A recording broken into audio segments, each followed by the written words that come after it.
আলেমদ্দিন কাকে বলে? আলেমদ্দিন সেই যে যার দ্বারা কোনো একটা গুনাহ হয় না, হ্যাঁ, গিবত শাকাত পরনিন্দা কোনো একটা গুনাহ হয় না, সে হলো আলেমদ্দিন। অথচ আমরা হয়তো আমাদেরকে হয়তো আমরা কেউ আলেম, কেউ হাফেজ, কেউ মুফতি, কেউ অনেক কিছু, কিন্তু এটা জাহেরি এতে বারে হয়তো মাদ্রাসাতে ঘোরার কারণে, একটা পর্যায়ে দেওয়ার কারণে, একটা সনদ পাওয়ার কারণে হয়তো বা আমাদেরকে আলেমদ্দিন মানুষ মনে করে, কিন্তু আসলেও শরীয়তের ভাষায় আল্লাহ রাসূলের দৃষ্টিকোণ থেকে আসলে সত্যিই আমরা কিন্তু আলেমদ্দিন না।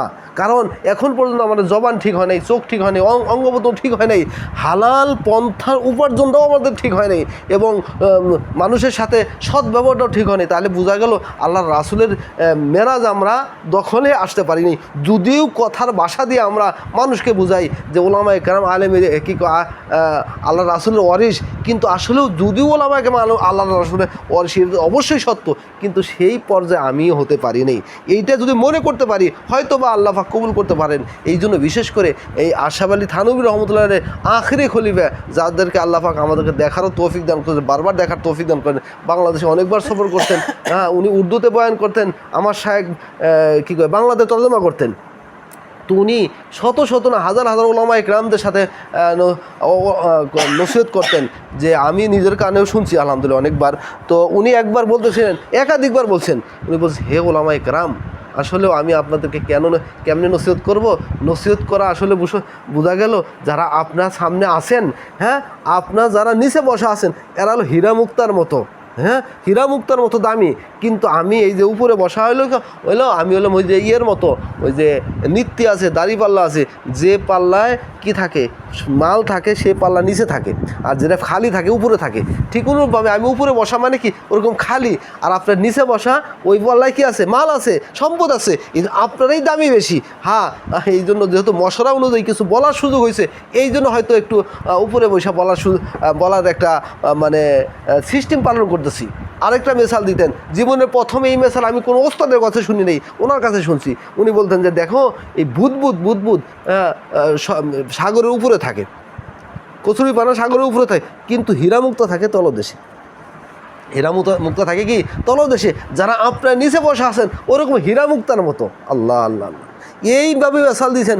আরেকটা বলতেন যে দেখেন, এই যে আপনার যদি বিশেষ করে ওলামায়ে কেরামদেরকে বলতেন, এই যে যারা আপনার নসিহত করেন, একটা কথা ভালো করে খেয়াল রাখেন, নসিহত করার সময় যদি মনে হয় যেহেতু আমি নসিহত করতেছি, আর এখানে যারা নসিহত শুনতেছে যেহেতু আমি নসিহত করতেছি, এই জন্য আমি এদের চেয়ে দামি, আর যারা নসিহত শুনতেছে তারা আমার সাথে কি, হ্যাঁ, কী কয় নিম্নমানের, এরকম মনোভাব যদি আপনার অন্তরে আইসা যায়, তাহলে আপনার জন্য ওয়াজ করা জায়েজ নেই।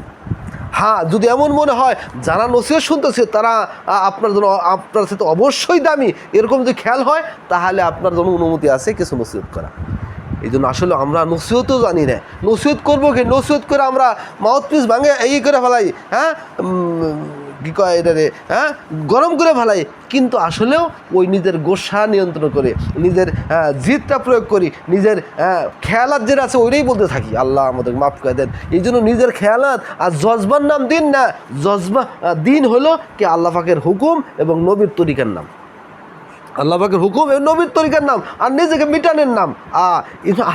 আল্লাহ রাসূল বলছেন, মান তাওয়াযা লিল্লাহি রাফাউল্লাহ, যে নিজেকে নত করে আল্লাহ পাক তাকে ঊর্ধ্বে উঠায়। ওমান তাকাব্বারা ওয়াজাহুল্লাহ, যে অহংকার করে আল্লাহ পাক তাকে কি একবার তুচ্ছতাচ্ছিল্য করে, জিল্লতি করে।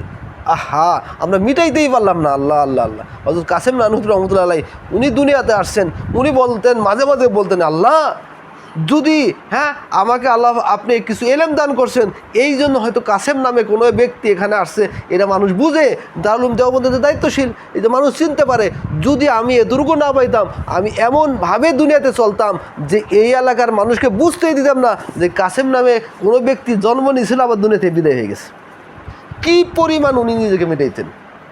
আল্লাহ আল্লাহ আমাদের মাফ করে দেন। মিটান কারে কয়? খালি মুখে বলা না, বাস্তবে নিজের অন্তর রুহু দিয়া নিজেকে পেশ করা। আহা, নিজেকে একদমই নত হয়ে যাওয়া। এটা খালি মুখে বললাম যে আমি একদমই কি কয় কমজোর, হাঁকি, দুর্বল, কিন্তু আসলেও ভিতরে ঠিকই আমার নফস জিন্দা। এটাকে কেউ কোনোদিন মিটানো বলে না। যেমন আমাদের শায়েখ মেসাল দিতেন, যে ঘুমাইছে সে যদি মাঝে মাঝে বলে যে আমি ঘুমাইছি, কিন্তু আমি ঘুমাইছি কিন্তু তাহলে কি মানুষ তাকে মনে